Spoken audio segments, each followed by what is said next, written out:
Well, we just hear way too often about CTA attacks, both employees and riders on trains and buses. Yeah, the CTA is ramping up its security plan, upping the presence of unarmed security guards from roughly 200 to 300 a day. CBS 2's Marissa Power live with not only those changes coming, but how volunteers are also stepping up. Good morning, Marissa.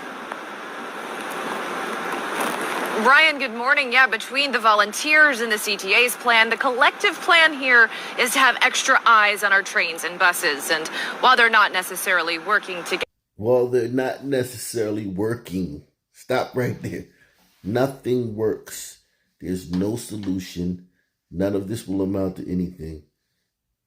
Buses, and while they're not necessarily working together, they do have the same idea. Starting today, the volunteers with the violence interrupters say they're going to have security guards who are trained in martial arts. They're going to send them to red line trains for 8-hour shifts. Meanwhile, CTA announces they are working on having 300 guards on our transit system every single day. That adds up from the roughly 200 that they say are on the transit system currently. Now, in both cases, those security guards will be unarmed, and many of them will be trained in conflict resolution. But Transit Union President Keith Hill is not convinced that this is really going to do anything different. They're unarmed. You know, if the people are not afraid of the police, what makes them what are they going to be able to stop? What are they going to be able to do? My friend Keith makes an excellent point. And he destroys the narrative without even, I don't think he meant to do that, because I think this guy's, is a big city Democratic politician. And he's all with the some people tremble and quake with fear at the sight of a police. An interaction with a police officer is fraught with visions of death and brutality in the eyes of all Sun people. You see police and we got to interact with police. Our days is numbered.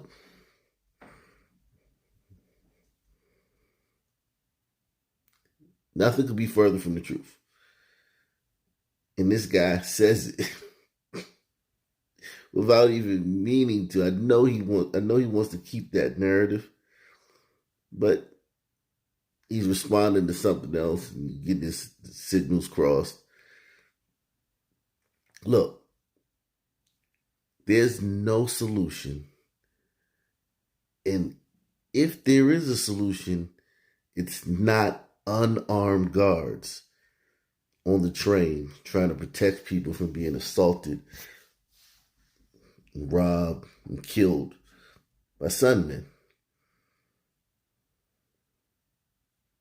Because those same Sunmen aren't afraid of police who are armed and allegedly out here hunting them. They're unarmed. If the people are not afraid of the police, what makes them what are they going to be able to stop? What are they going to be able to do? Overall, crime on the CTA this year is up 40%. Details on not only the CTA's plan, but also the plan with those volunteers, you can find that on our website, cbschicago.com. Reporting live from the Loop, Marissa Parra, CBS 2 News. Investigative reporter Dan Krauth. When something happens on the subway, you hear about it. From stabbings to beatings to terrifying shovings, they're high-profile crimes. Now, it's funny. 2 of the 3 scenes they showed in this montage of violence were Sunmen assaulting glider queens. Now this man right here is sucker punching an unsuspecting. This woman is she's just walking, going about her business, look like a 30-something glider woman, maybe going on a date or going to meet friends for brunch or, just going about her business, minding her whole business. This son man just comes up behind her and socks her in the side of the head. I mean, he clobbered her.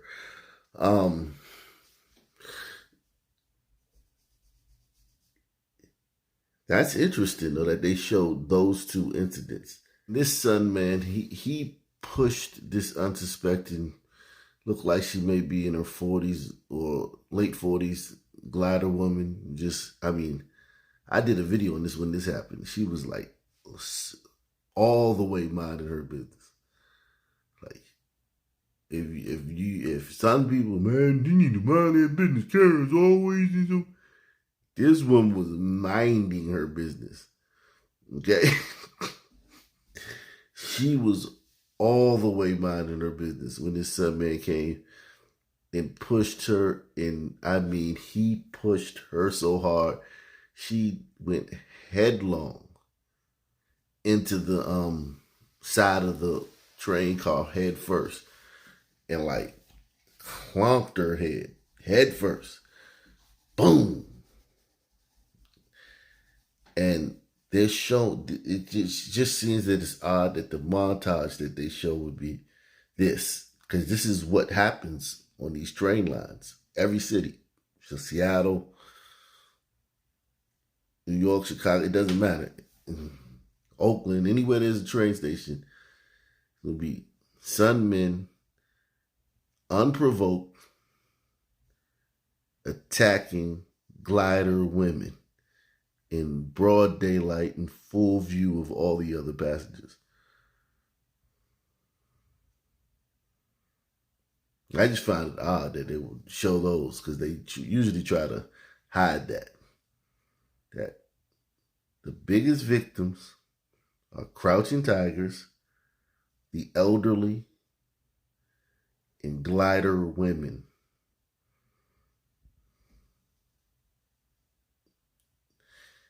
In that order. Shovings, they're high-profile crimes. I couldn't believe that I was still alive. I still don't believe it. Raleigh Thompson was heading to church at the Fulton Street station earlier this year when he was pushed in front of an oncoming train.